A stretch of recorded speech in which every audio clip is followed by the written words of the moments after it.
Start from the beginning. Sorry. The next match is United versus Leicester City. Starting just like I wasn't smiling. Sorry.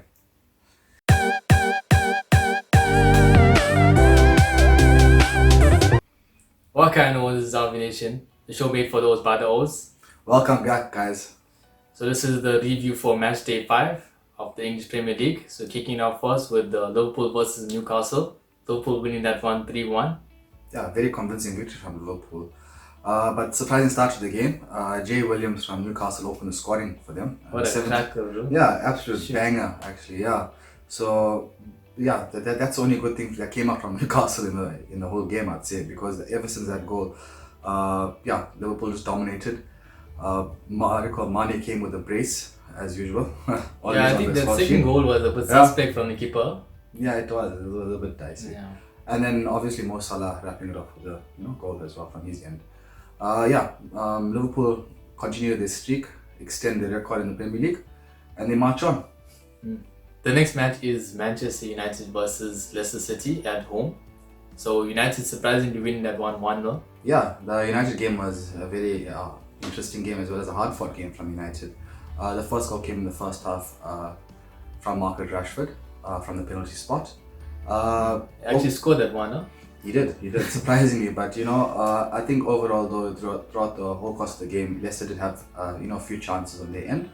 But overall, though, I feel as though United did come up with the 3 points, and yeah, it will just ease the tension for Oli at the moment.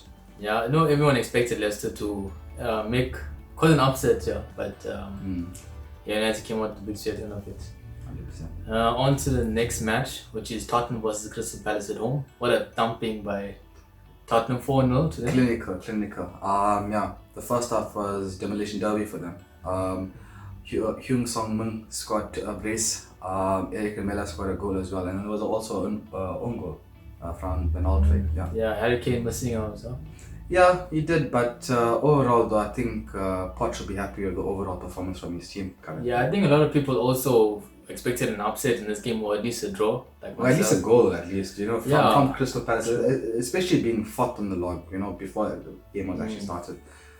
Yeah, but I think now, since the Premier League is getting on, it's basically filtering out the teams that are you're expecting the quality from the lower teams. On to the next match is Wolves versus Chelsea. So Chelsea played away this weekend, and a big surprise from Chelsea, a 5-2 thrashing of Wolves. Yeah, no one expected this, to be honest. I expected them to win, but not by this margin. The high five, as they say, when you score 5 goals. But just the overall view, Fikayo Tomori scored an absolute banger Aussie from distance. He, from range, I haven't seen a goal so far this season, but he actually scored a peach from my end. And also to mention, Tammy Abraham scoring a hat-trick. He's the youngest player in Premier League history to score a hat-trick, so well done to you, and keep up the good work, I'd say, because it's never easy coming, being a young man and just coming to the Premier League, like Dr. Water as such. So Frank is reaping the rewards from keeping faith in his youngster. I suppose so. I think in that game, like I mentioned before, Fikayo Tomori, Tammy Abrahams and Mason Mount, 21 and under, scoring for Chelsea. I think that will really, really please Frank. He's believing in this in the youth system, and it's bearing fruits at the moment. Yeah. On to the next match, the big upset of the weekend, Norwich versus Manchester City. 3-2 to Norwich. Yeah.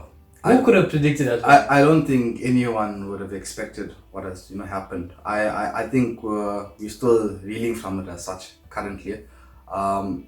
They actually ended City's unbeaten record from the beginning of the year now. So I think Pep is not too happy. I feel as though the centre backs caused City the damage over here. I think John Stones and Otamendi at the moment are not his best.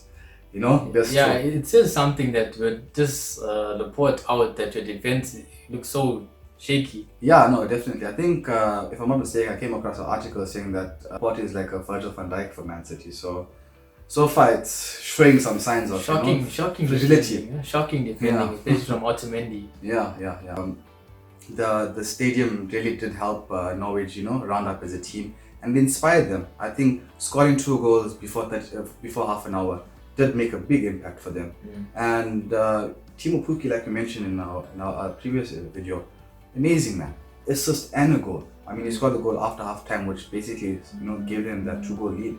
So that's from their end, I think they really happy with the result. Yeah, I know that Norwich Stadium was looking like red and yellow. Yeah, no, all the Liverpool supporters have been jumping for joy when they saw the end result. Yeah, and also on Pep's comments after the game. Yeah, he's still fighting for the title. He's mentioning that, but I mean, it just shows that he's really concerned this early on in the Premier League. Yeah, no, the thing is that he did come back last season with a 8-point gap. They did come back and win the league, so anything can happen. Yeah, it's still very early on. It's only the 5th game in, so there's still another 33 games to go. Yeah, and then on to the last game of the weekend. Watford versus Arsenal. Well, I don't know how to even approach this, because who in the right mind leading at 2-0 halftime will expect a draw in the second half? I'm telling you now, I don't think anyone expected Watford to win. Even the Watford fans were hopeful, maybe something can happen. They were hopeful after they saw the Norwich game.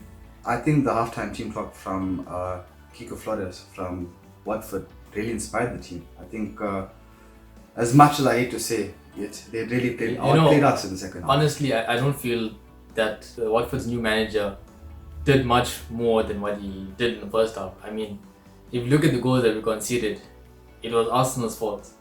Yeah, you must remember, I feel that the game was lost to me was when the substitutions were made for Danny Ceballos as well as Matthew Kunduzi. Why change the midfield when it was actually cohesive? It was actually doing getting us go forward as well as being creative. I don't understand that. Bro, what the hell, bro? The first goal, what the hell was Socrates doing?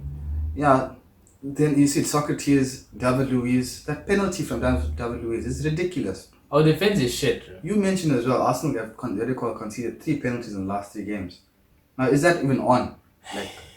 Realistically speaking. I don't know. And the thing is that we don't have any. We were looking at the lineup, and we said the top 5 and the bottom 5, they're basically 2 separate teams. One attack and one defense. There's no transition between the two. I don't know how everybody's setting up the team, but Xhaka needs to buy. Cap, you said this before, but I can't reiterate the point anymore. I was keeping open, man. But but guys, I don't know if you even like this video. I'm a bit nausea.